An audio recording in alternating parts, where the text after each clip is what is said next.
All right, everyone. It is Friday. And what does that mean? That means another episode of the Manufacturing Ecommerce Success Series. I am one of your co-hosts, Damon Pistolka, and with me right there, that lovely dude, Kurt Anderson, co-host, evangelist for manufacturing e-commerce. Take it away, my friend. Damon Pistolka, Mr. Exit Your Way. My goodness gracious, dude. Friday the 13th. Do we feel lucky today? Man, it's a great Friday. Like, it's insane how lucky I feel. I didn't, it just hit me like it's Friday 13th. And me too. You just said that. We are blessed. We are just so fortunate today. Guys, happy Friday. If you're with us, drop us a note. Let us know you're here. Let us know where you're coming from. Man, what an honor. What a privilege. We have just this awesome, amazing, incredible rock star guest today, Parin Mody. Mody. Isn't there a song by, was it Billy Idol? Mody, or I might be messing that up. So Parin, how are you, my friend? I am doing very well. I think I'm going to take this tidbit of introduction and use that every time right before our dinner starts at home. You know? Yeah. That's Parin. Yeah. I'll play it and then come right down into the dining area. That's right. Hey, dude, that would be awesome. So, man, this is so far long overdue. We've been fast friends, kind of on a virtual digital thing, if you will. And just what an honor, privilege. We finally crossed paths, and here you are today. So let's, you know what, Damon, we're going to be serious on this program today. We're going to dig right in, right? I'm being dead serious today. You ready? You know what I'm starting with? Let's go here. Let's do it. Parin, as a young boy growing up, who was your hero? Who was your hero as a young boy growing up that just developed and created this rock star marketer for manufacturers? Who was your hero? So my father, as simple as that. You can never go wrong with that answer. I've learned in this country. That's a great answer. Father or mother, right? So I grew up in manufacturing. We used to have textile plants manufacturing material for textile mills and stuff. Nice. So that's where our history comes from.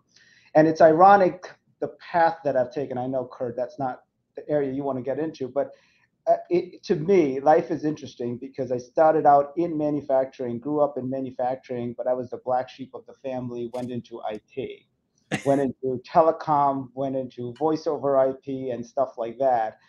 And then from there, somehow, destiny brought me right back into manufacturing. Right. It's like, that's great. Was it Al Pacino in like Godfather 3? Like they keep sucking you back in, right? It's like the manufacturing's like the mafia. So, all right. Yeah. So the board that you see right behind me, that's from my great-grandfather that started our company in the 1890s or something like that. Wow. So, all right. So let's, you know what? You piqued everybody's curiosity. Let's take it a step further. Dad, his name. What about Dad? Why was Dad your hero? Let's go there. I think there are many cultural aspects to it as well, right? So I grew up in what is now Mumbai, India, and for me it is Bombay, India. Mm-hmm. And my grandfather was a traveling salesperson who used to work at an assembly line. And from there, he started a business, and then typically a son would join the business. And there was a time when he was supporting the family, and he found a way to grow the business organically, which is always challenging. I have newfound respect now of what it takes to organically grow a business than to say that, oh, we could afford car one, now we can afford 2 cars, right? So clearly we're doing something right there. But it's the work that goes into it and having that front row seat and the fact that I keep going back to it because every phase now has a different meaning to it because I can relate to it a lot different now than I used to then. Yeah. I absolutely love it. So, all right. So, Dad's your hero. Great answer. Like you said, it's always a safe answer, but it's an honest answer. So, it's shout out to Dad. And so what we're hearing, entrepreneurship, manufacturing runs in your blood and your DNA. Yeah. You just can't even help yourself. Now, if I'm not mistaken, I believe, are you a Wildcat? Did you go to Northwestern by any chance? I did. So did. you have an MBA. So Damon, I love being the dumbest guy on the Zoom or in the room or whatever we are. So we've got a Northwestern grad here with your MBA. Now it looks like e-commerce. Were you doing e-commerce in your MBA? Do I have that correct? Yes, that is freakishly correct. Yes. That is so. Hey, we did a little stalking, so that's what we do here on our program on What's up with this internet? I didn't know there was all kinds of stuff on the internet. So hey, that internet thing. You know what? The internet thing might stick around, Damon. I don't know. I know that it might. Think it's bad. The internet thing might stick around. So, guys, again, if you're out there, drop us a note. You absolutely want to do yourself a favor. Connect with Parin. He is just an absolute rock star. Puts out great content on a regular basis. So, Parin, talk about. So you go off and get your MBA. And man, dude, like this is early 2000s e-commerce. Just take us through when you're the black sheep of the family going into IT. Just kind of walk us through that. We want to hear how you got up to speed on this manufacturing marketing guru that you are. I love the fact you keep saying manufacturing marketing guru, right? Because the only problem that resonates in my mind is that the more I read, the more I realize how little I know. But I like it. I'm not going to complain. So please keep going. I'm going to play this clip tonight at dinner for sure. Absolutely. Good. Share it with mom and dad. I'm not as crazy as you think. That's what it'll be at my house. That's right. No, the first question they'll ask is, how much did you have to pay for this? Yeah. No, but I come cheap. No, so for me, I think when we started out, my major at Northwestern was in business strategy, marketing, because Northwestern was known for marketing. And I believe that education is not always needed, but for somebody who is unproven, it adds a level of credibility that this person can read and write and has some structure that they can pursue. So I had business strategy, I had marketing, I had technology and e-commerce and entrepreneurship. Those were my four majors coming out of Northwestern. And where I lucked out was my first opportunity came at a manufacturing company called Cummins Allison. Mm-hmm. And Cummins Allison manufactured currency processing equipment. And I was enamored by that job because it was all about product management and it was all about working with casinos. So banks, casinos, anybody that did a lot of work with a lot of cash, like a back office. Yeah. They did counterfeit detection and stuff like that. So, wow.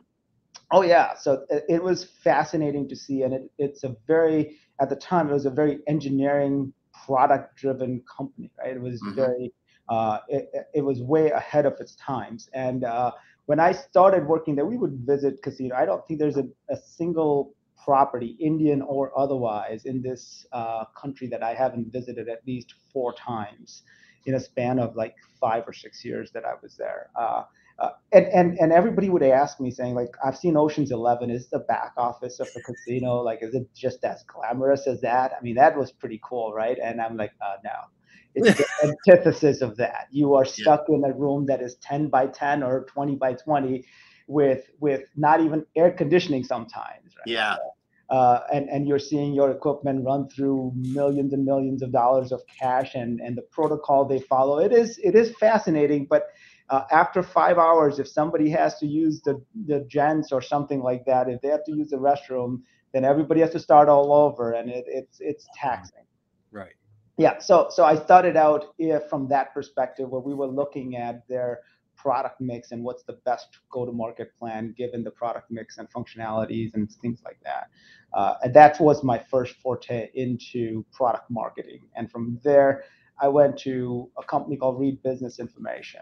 Reed Business Information at the time was one of the biggest business-to-business trade publisher in the U.S.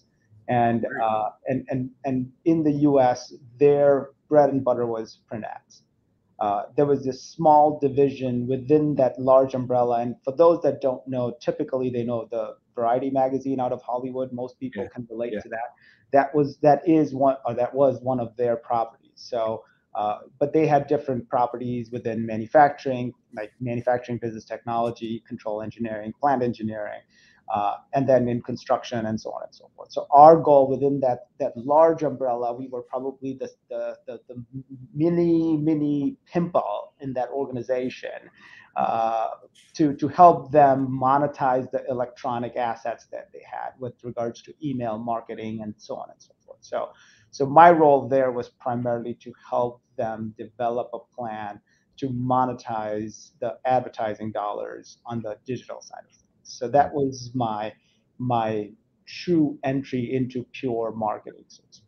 And then, of course, from there, it was working with companies all the way from Siemens to Allied to all kinds of resellers, distributors, manufacturers, and and in 2000, I think in 2010, they started divesting properties. So we were fortunate enough that we had a good relationship with the mothership out of UK. So we worked with them, and they were like, "Hey, if you guys want to believe in your business plan, and if you want to go at it yourself, as long as they indemnify us, we are good to go." So that's how StratMg was formed. It was formed with 3 people at the time, and we started with 2 clients or 3 clients at the time, and we completely underestimated the value that a large organization brings to the table, not just from a brand equity standpoint in terms of how it opens doors on the sales side of things, but also from the operation side of things, because now the business owner is the janitor, the business owner is the HR, the business owner is the controller, the business owner is the salesperson. So it was almost like a reincarnation this is where I keep going back to my dad in terms of what phases he was going through in his life, and what it takes to kind of get from there to where we are today, 10 years later. Right.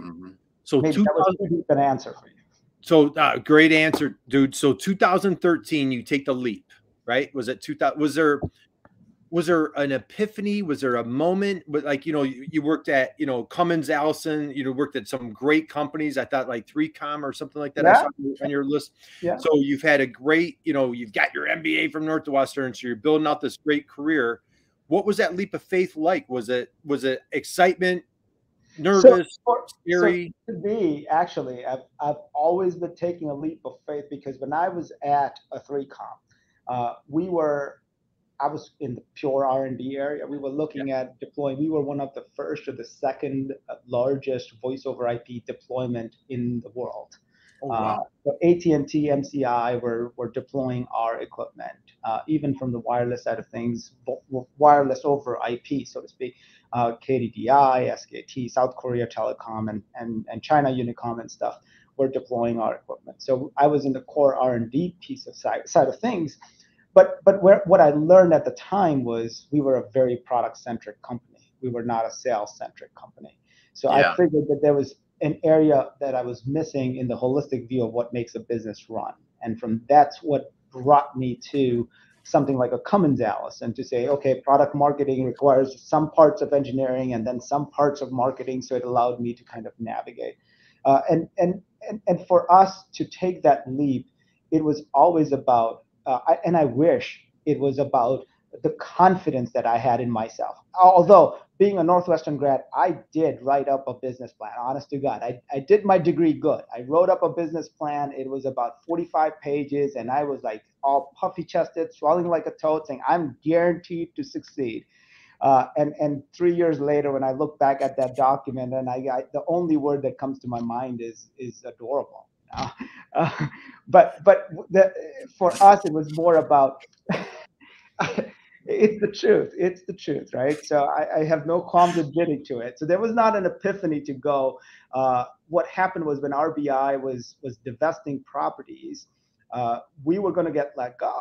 So what we figured, the 3 of us, we figured that, well, instead of having a gap in your resume, why don't we just try it ourselves? Because we're pretty much doing everything anyway. So why don't we try it ourselves? In a worst case scenario, by the time we find a job, at least we'll have something to say on your resume, and there won't be a void. Right. So we were thinking that maybe 6 months we have a paycheck coming in while we look for a job individually.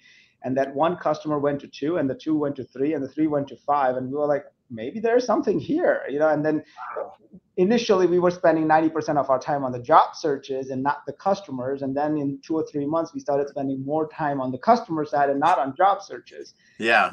And that's basically how we started. But again, a year in, when things got real, we realized that there's a lot more that we needed to do. And that's when it actually sunk in that we're a business and not just 3 consultants working together. Yeah. Isn't that crazy? Wow. So Peter Drucker calls it the accidental entrepreneur, right? Is that would you call yourself? Is that just so? Was it a? I call myself an accidental mortal coil. Everything is an accident. Some just more planned than others. So I love that. Man, okay. So with entrepreneurship, again, as we started off earlier, in your blood, in your veins, and what have you, was there a time like in that transition period where you're like, gosh, I guess that entrepreneurial hat is staying on, like that, like this is it, man. Like I'm burning the ships. I'm not going back to work for somebody else. Like, what is that? Is that kind of what it was like, or what? Yes, I think when you're in your control of your own destiny, I think you have a different level of commitment to it, as you guys would know as well. And I think, yes, I do believe that there's some truth to when you say that it's in your blood, right? It's a bit innate. If you are risk averse, this is probably not your thing, right? So I knew that if I was investing in the stock market, that I had at least a ticket to the game, that I was at least eligible to give it a shot and see what happens. Right. Okay. So, Damon, I noticed Whitney. Hey, Whitney, happy Friday out there. She dropped a note. Looks like we're having some challenges on LinkedIn, possibly. Yeah. So if you're missing us, jump over to YouTube, Facebook, my LinkedIn, or my YouTube, my Twitch, my Twitter. Yeah, got it in a few places. Oh, Damon Pastuka, he's on Twitter, and I just dropped Parin's website into the chat box. So if you guys get a chance, again, please connect with Parin here on LinkedIn. Check out his website. So, Parin, what I'm dying to do is, dude, I have just immense respect, admiration for what you do. We're going to dig into like your relationship with MEPs in a minute here, but talk about like from 2013, like it's still kind of like early social media-ish days, if you will. And so talk about like your process, the evolution as a marketer. And you know what? And before I get there, I'm sorry, let me back up. I have another question. Why manufacturers? Yeah. Right. I I know, like, hey, my grandfather, I know it's in your blood, whatever. But I mean, there's, you had tech, tech in your background. You're in Chicago. You had a lot of different industries that you could have been targeting. Why did you bring your superpowers, your guru-ness? Damon, is that a word? I just made it up. We just wrote that one up. Why did you bring your guru-ness to manufacturing? So there are multiple reasons there. The number one, the most obvious reason, and actually there are two number one obvious reasons. I think we're a very mission-driven group. So we wanted to be part of a sandbox where it wasn't necessarily just about revenue and success and growth for us and or our clients, that there was probably more of an underlying cause to it. Yeah. And when we started looking, because at RBI, we were fortunate to work across a plethora of sandboxes, right? We were in hospitality, construction, manufacturing, supply chain. So we had a good cross section of in the B2B world of what are the different dynamics. So one thing that we always needed was, so one statistic, and I may be slightly off, but I think in 1997 compared to today, there are 25 or 27% less plants today than there were in 97 or 2000. Okay. Yeah. So and of course over the last few decades, we've lost a lot of manufacturing capabilities. So that was number one, is if we can do something, because we're not engineers, we're not manufacturers or whatever. So if we can find a way to bring back manufacturing to the US, that's a great cause to be. But again, it's reshoring. It's just too big an umbrella. So we had to then find our Battle of Normandy beach, so to speak, right? Nice. So we're like, if we can create and save jobs, right? That's one thing we can do given what we know. So if we can create and save jobs, then that increases sales, which then increases a demand. It further increases investments in manufacturing and so on and so forth. So that was our beachhead, and that's been our mission since day one. And that's why we came in manufacturing. I will also say that there's also a personal agenda that the competition in manufacturing isn't as cutthroat, because our claim to fame has been, I guess I'm allowed to say that now, has been Facebook. So when we started, we were working with Facebook, and we helped them with their go-to-market across South America, UK, Taiwan, Korea, Japan, India, Ireland, Singapore. And at that point, we realized that maybe we do have something, right? Something works. So we found a way to, it took us a little bit, and this is probably where it's a transition into the MEP conversation you want to have, is because majority of our experience was on the enterprise side of things. So then we were like, okay, if we want to help create and save jobs, manufacturing is probably the prime candidate. Competition isn't as much, but now we need to find a way to adapt our enterprise process methodology to a small mid-sized business, and they're very different. Again, like I go back to the word adorable. We didn't realize what it would take to transition into that environment, but we found a way to do it thanks to IMEX specifically, because they kind of helped us shape it to where we are today.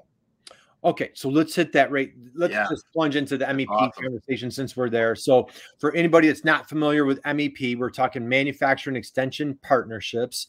And you mentioned IMEC, which is the MEP of Illinois. So Parin, let's get right underneath the hood, brother. What went on at IMEC? How did you roll out that program? Let's take it another step further. So I reached out, Mary Meckler. I think you know Mary, don't you? I do know Mary. Yeah. So I reached out to Mary, and she's, at the time, she was the technical specialist out of Carbondale, and because I couldn't get through to Rob, who used to be their sales director, right? So I reached out to Mary, and I talked to her about what we did. And initially she was like, well, I mean, I've got plenty of website companies. I've got e-commerce companies. So, okay, I'll add you guys to the list. And I'm like, Mary, you know what? I just happened to be in Carbondale 3 days from now. Maybe we could get together for lunch or something. And she's like, okay. And she was nice enough to give us FaceTime. And then that lunch meeting turned into a 5-hour meeting. And she was like, oh, you guys do marketing automation. Oh, you guys do lead nurturing. Oh, that's not what I got through from you initially. I'm like, well, pardon the salespeople, they don't get paid well at StratMg. So right. But that's typical. That's how we started, and then we started with her and us together. We started crafting, saying, what is it that we do to kind of go to market? What's the small things that we can do to start showing impact? And the good news is that our tagline is results, period. And that aligns very well with IMEC's philosophy. Right. So everything that we do is quantified. Everything that we do is unambiguous and transparent. I mean, we have walked away from clients in the past to say, hey, our program is not working for you. So I don't see a point in us continuing and taking your money. Instead, we can look at how else we can help you and connect you to other people that might be able to do more for you. And we've actually had a lot of referrals out of that, which I was also pleasantly surprised that there are good mortal coils around. Nice. All right. So you said a word that isn't frequently said in our program, Damon. I'm not sure how to spell it. I don't even know if I can pronounce it. Unambiguous. And that was actually in the title of our program today. Yes. So, Damon, are you? I had to look it up. I didn't include it in the title because you know what? I had to go to OpenAI. I had to put it into a little artificial intelligence, you know, chat GPT, and like, what? I'm just kidding. So let's dig in. So when you say unambiguous, ROI. I can't even say ROI. Let's take it another step further. So let's get somebody's engaged with you guys, and you know, there's a manufacturer out there. They're like, man, I'm really digging what I'm hearing right now. Hey, look who dropped a note, man. Speak of the devil. Joseph's here today, dude. I'm part of the MVP Center. I have great work with Kurt and his team. Oh, this is awesome. Joseph, happy Friday. Happy New Year to you, my friend. So, Joe, I tell you, what a great advocate for the MEP Center nationwide right there is Joseph Gassar. Joseph, Thank you. We salute you, brother. Doing great work for Ingor. our country. Ingor's here. Hey, Damon, I got a call coming up with Ingor, I think on Monday. Diane is in the house. She's with the tax centers. So, Parin, let's go there, right? So uncover, let's just keep it rolling, dude. Just keep the party rolling. Oh, so see, so now you realize I'm a talker, right? Like, hey, and we love every minute of it. So, all right, back to unambiguous ROI. Where did you come up with that phrase, that term? Like, when did you start working with clients where you're like, man, like we have a process that really drives strong, healthy ROI for our manufacturers? And there's a manufacturer on the call right now. They're like, dude, like my ears are perked up. Let's go there. I think it's in our DNA, right? So part of us are, part of me is an engineer. And as a result, I think linearly as well, right? And that's why I think it's easier for me to connect with manufacturing business owners, because I can relate to what they do and the challenges they face and so on and so forth. Because initially when I used to talk to them, their opinion of marketing is media kits and trade shows and so on and so forth. Yeah. And then when I was talking to them about sales-driven marketing and they do like an about terms, it's like, say what? Like, I mean, that doesn't even make sense, right? Or the old adage, I still remember my first manager said that, you know what, I know I'm spending $1, 50 cents on working and 50 cents on not. I just don't know which one is which. Yeah, that it's a famous, that's from a famous retailer from the 19th century. That's a great line. Yeah. Right. Right. But so we said that we need to change that. And we are educated enough, we understand the trends enough where we need to be able to change that. So, and the reason why we picked small and mid-sized businesses is because they are the ones that are most sensitive to cash flows and demands and stuff and supply chain and stuff like that, right? The larger companies typically have 6 agencies ready to work for them at any given point. They've got 25 people and the bandwidth and diversity in-house. So this is where we said, why don't we start working towards a methodology that works for a small, mid-sized business by leveraging off-the-shelf technology platform. We're not a technology house. In fact, if we recommend a technology platform, we make it clear upfront that we don't have a horse in this race. This is not our business model. If we are recommending a platform, it's because that's what works best for you guys, right? So we started looking at technology and understanding what are the ways to start tracking behavior in terms of engagement and then appointments, right? So the easiest way to describe to a business owner that what I would say is, if you give me $1,000 and I give you 100 leads, and if those 100 leads turn into a quote pipeline of $10,000, and of those $10,000, if you close 5,000 right now, your ROI is already a certain number. And then we're not even talking about lifetime value of the deals you've closed. We're not even talking about the additional people that you can close down the road. But right up front, right here, right now, if I can map that for you, wouldn't marketing be a no-brainer for you, right? And that's what we did, is we use technology as a crutch to get a seat at that executive table, because marketing is typically at the cusp of trends. Marketing is at the cusp of competitive landscape, positioning, value proposition. And if we can bring in technology and bring that transparency, we should be able to influence conversion rates, sales cycle times, make the life of a salesperson easier, right? So yeah, the easiest analogy I use, and I may be dating myself, is I say, in a baseball analogy, marketing is your starting pitcher going into 6th or the 7th or the 8th inning. Yeah. And now if you can bring your salesperson in at the 7th or the 8th inning to close, that's where the money is, right? That's the holy grail. That's what we can do for you. And now imagine how many salespeople would you need to do that versus we press one button and it goes to 75,000 people with 75 different communications. Right. So the scalability and the cost structure just blow it out of the water when somebody says, I'm going to have 20 people just cold calling.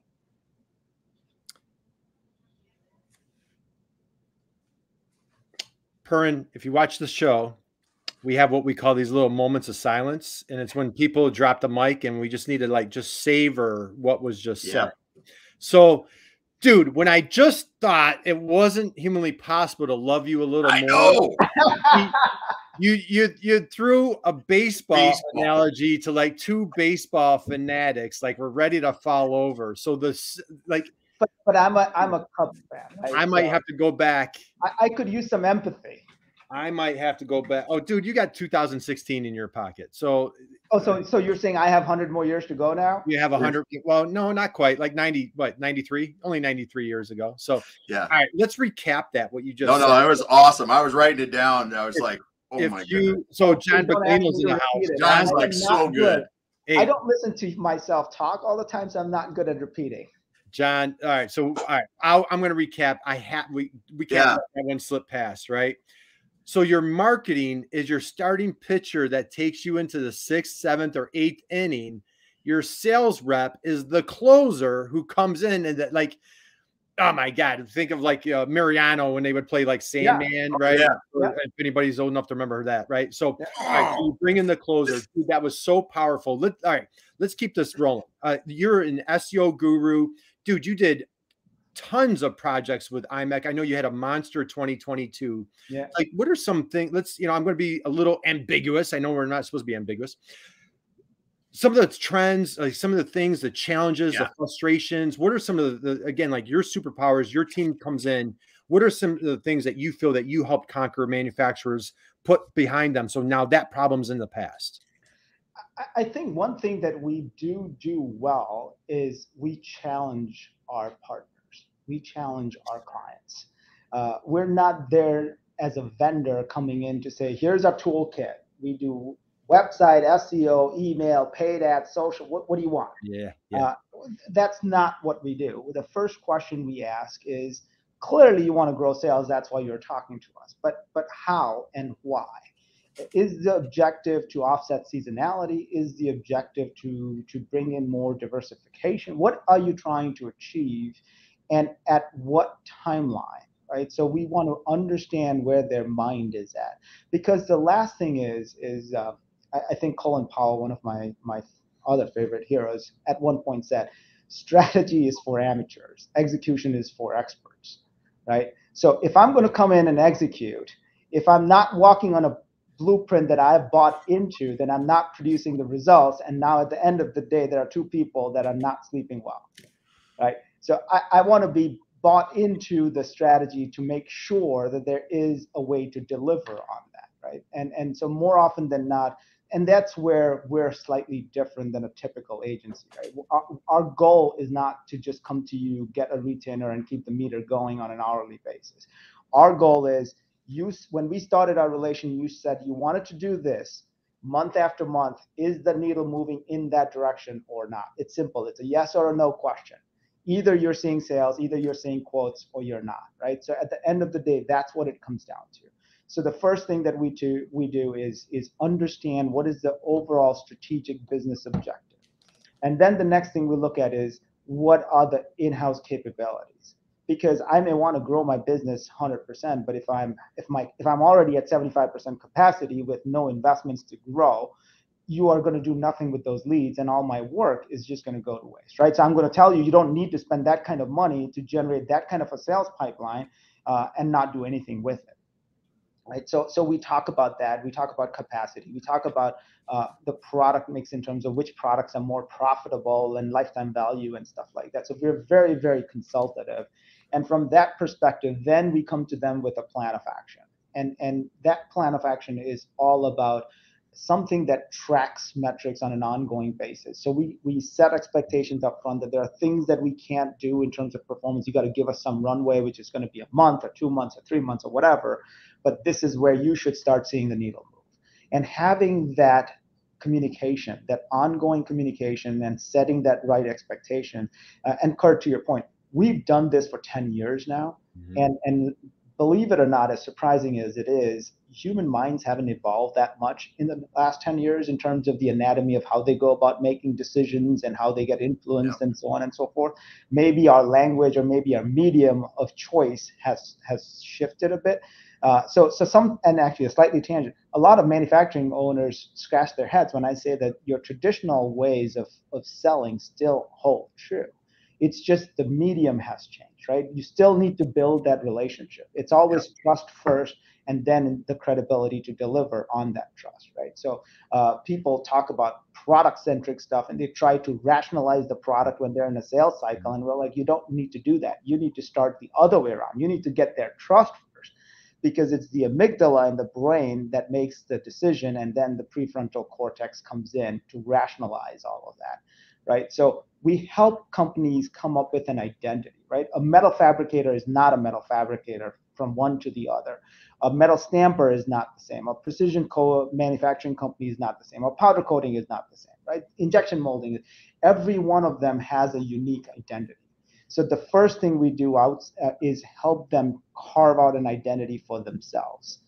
We don't want to go out there and just keep yelling and just be yet another part of the noise in the marketplace. We want to actually say less but hear more, so to speak. And I think once we have crafted that identity, we want to be able to build on that relationship with the prospect by developing trust. And this is who we are as a DNA. So it's like second nature to us in terms of what we're asking our customers to do, right?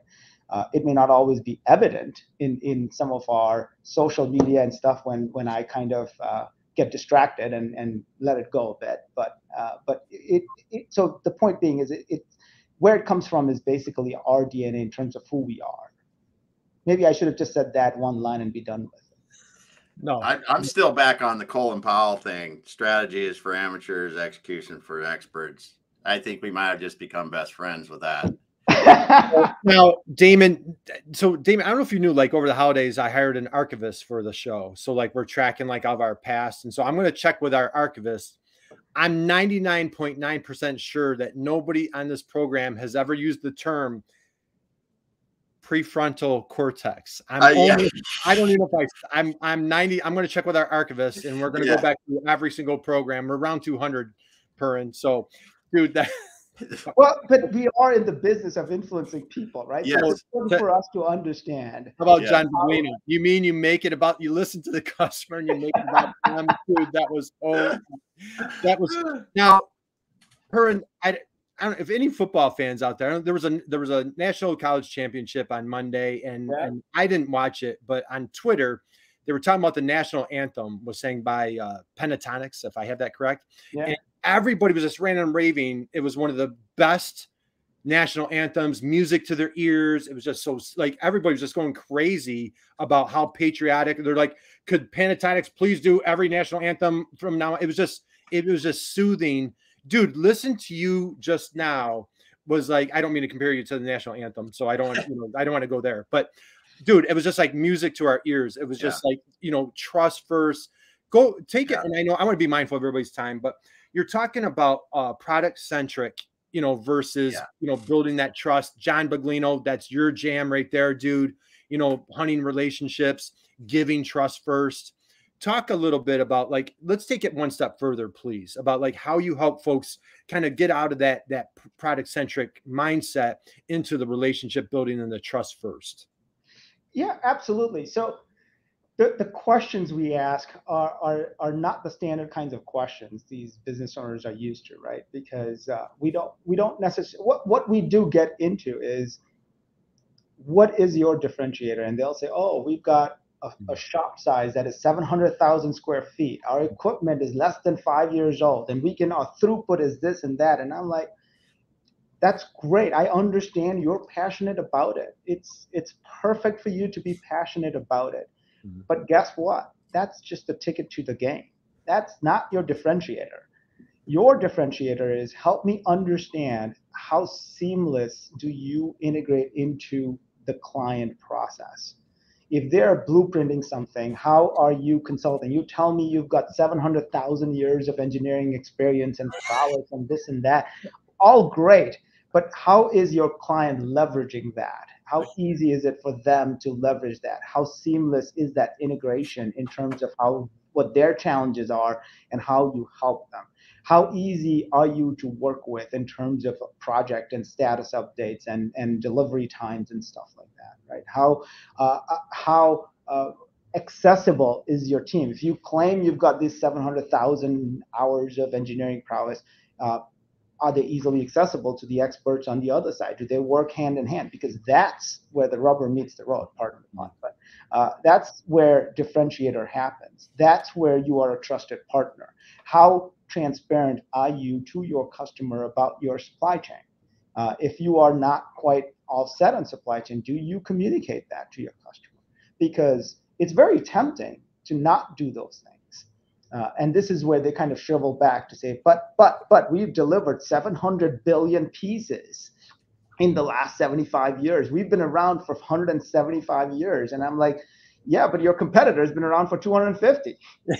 I could put a board up and I could say I've been around for 1,000 years, right? Yeah. That doesn't really matter. It's about what makes that board legitimate. It's the identity. It's your DNA.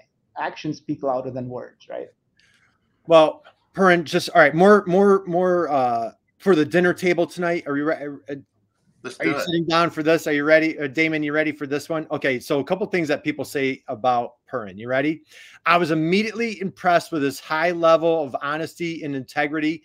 His focus was completely on understanding my needs, my challenges, and finding the best solution. Another person says he's also an engaging speaker, capturing the audience in an interactive setting while making a potentially overwhelming topic seem feasible to businesses of all sizes. I could go on. And so everybody just got a wonderful taste. If I said that earlier, they'd been like, yeah, whatever. Now you guys know you're getting a great taste. Everybody here just got like a little bit of a Northwestern MBA. This is like a master. This is an MBA, Northwestern MBA master class right now. Hey, Damon, we got to give you a few shout outs here. We've got Gail is here. John Buclino is saying, the wee syndrome. We've got Diane saying ticket to the game. Gary, my buddy in Rochester, making it easy to do business with me. And then, hey, Joseph's back at it. I love when consultants have the heart of a teacher versus I know what you need. Yeah. More than, dude, this is what.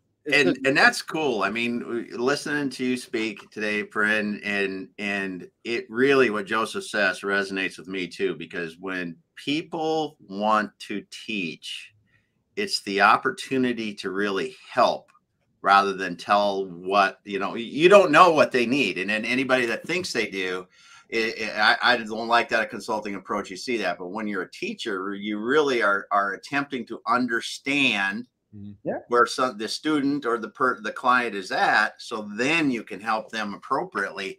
And I think that's just such an awesome part of getting to meet you today and hearing you speak. Oh, absolutely. Right. And I think this is what every one of us has gone through, right? Like when I came out of starting a business plan, I was like, literally, and like, I'm starting a business. I mean, I'm in like the top 1% of the working population in this country. Only 1% of our workforce is entrepreneurs. So I'm elite, right? But then when you start talking to all these business owners, I mean, we've worked with more than 350 manufacturing businesses now. So we've met so many different kinds of entrepreneurs, some really, really bright, some really, really successful despite themselves. I mean, we've seen a lot, right? But then you realize that it's almost like the more you read, the more you realize how little you know. Yeah. So now, I mean, over time, maybe it's a function of age or something, but and maybe I just dated myself. But over time, you realize that you are there to learn. And actually, that's the approach we take, right? All these questions I'm asking is just for me to absorb. I'm more than happy to share my experiences, and I can tell you what has worked and what hasn't in my view, but that doesn't necessarily mean you gauge it the same way. Yeah. Yeah. There's this whole Einstein's theory of relativity for a reason, right? So, and speaking of age, Damon, just for the record, so he threw out an age. We're not going to go there. He threw out an age. And Parin, what did I make you do? Oh yeah, I had to show him my driver's license for some reason. He told me how old he was. I'm like, dude, I'm like, nothing personal. I don't mean to cut, like, I don't believe you. And like, he pulled out his driver's license to prove it to me. So, dude, you like, it's, you know what? It's really hard hanging out with a guy like he's brilliant. Yeah. Charming. He's handsome. He's just he's like the total package. Oh, Cliff, hey, more dinner table conversation for you. Plus, like, just your marketing acumen. And I'm being dead serious, man. My respect, my admiration for you, off the charts. What your success speaks for itself. Guys, I've dropped Parin's his LinkedIn in the chat box. I've dropped his website in the chat. Please, please, please do yourself a favor. Connect. You guys, you're just getting a little taste of how brilliant he is. Yeah. And just the superpowers he brings. I want to be mindful of everybody's time. I know it's a heavy weekend, and Damon, I told you it was like Lucky Friday, right? Lucky Friday, the 13th today. Yeah. So, all right, as we wind down, one more question for you, Parin. Are you ready? Are you ready for this one? Speak. All right. We talked about mom and dad being your hero growing up. God bless mom and dad for producing just this powerhouse of inspiration. Speaking the word inspiration, coming into 2023, dude, your goals, aspirations, you're an extremely ambitious guy. Great. You're just helping manufacturers all over the country. Who or what is your inspiration for 2023? Who or what is your inspiration?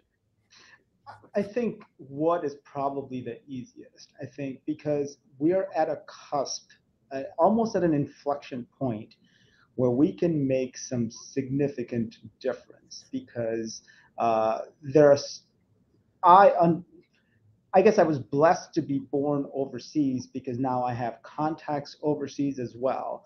Yeah. And there are ways where we can work with organizations overseas to help with reshoring and things like that. In addition to that, Kurt, you mentioned we're working with at least about 6 or 7 different MEPs and the amount of companies they represent. So we're literally at an inflection point right now where we think that we can make a lot of difference. And I think what we're most excited about is, and I say this to every MEP person I talk to, is we are very strong believers in our social responsibility. So we try to do at least 1 or 2 projects every quarter with a different company. So if you guys know of any, so if there's one plug, if I may, Kurt. Yeah, please.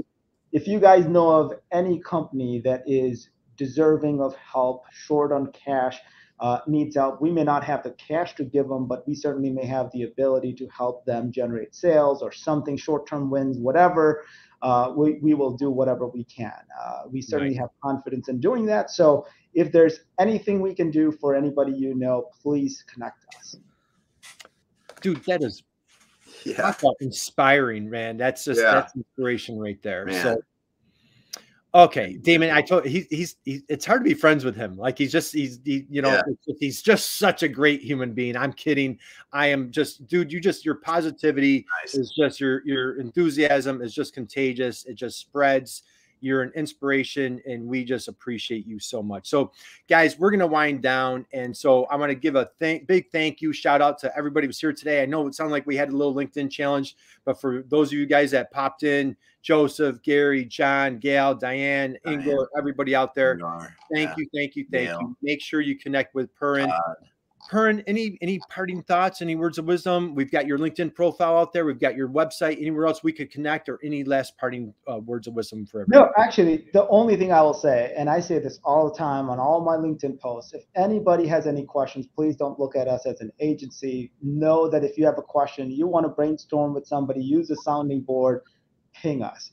We're not there to sell anything. So don't feel guarded or anything. And if you're an MEP out there, happen to listen to this, definitely drop Parin a note. He would love to connect and help out with you. So, and hey, let's pull up Gail's last comment here. Yeah. Heard from new term, friend shoring. It's all about community and collaboration. Gail, how about dropping a mic on that one? Yep. So, Todd, thank you for joining us today, dude. Happy weekend. Happy Friday. So, all right, guys, Damon, let's wind down. So first off, Parin, thank you, man. If you guys been sitting, we've been going at it for nearly an hour, whatever it's been. If you want to stand up, give like a big roaring round of applause for our guest today, man. Just what a rock star he is. No, see, the way I look at it is, I don't even have to pay for this. I mean, a talker can talk. The hard part is listening, right? You need people to listen. No, well, that's talk to my wife about. Nah, I'm just kidding. So anyway, all right. We'll get back on track. So, guys, thank you. Thank you for joining us today. Thank you for everybody out here, pretty much somehow has like some passion for manufacturing. And we are just all dedicated. As Parin just said, like part of his mission is just eating, drinking, breathing, sleeping. How do we help manufacturers here in the U.S. and, of course, North America, our friends in Canada? Shout out to Gail. And so, boy, go out and just like Parin, be someone's inspiration, man. Just keep crushing it, man. 2023 is going to be a great year, Damon. Another great. Yeah. God, are we blessed or what? We are. No way, man. I'm at a loss of words. Oh, Kurt, this is a tough one. Great show. It's so inspiring to hear you talk, Parin, and just want to thank everybody that comes back week in and week out and stops by when you can and listen to us. And if you know somebody that would benefit from this, go ahead and share it with them, or point them to my LinkedIn profile or Twitter or Facebook or Twitch or whatever the heck I'm going on here with the live stream, and have them come back and check us out. Thanks everyone for being here. We appreciate you, and we love being able to share people's experience like Parin today and have so much fun doing it. It is just a ball for Kurt and I to be able to do it. Thank you. Thank you for the opportunity. We'll see you again, though. Hang on. Hang on. Hang in, Parin.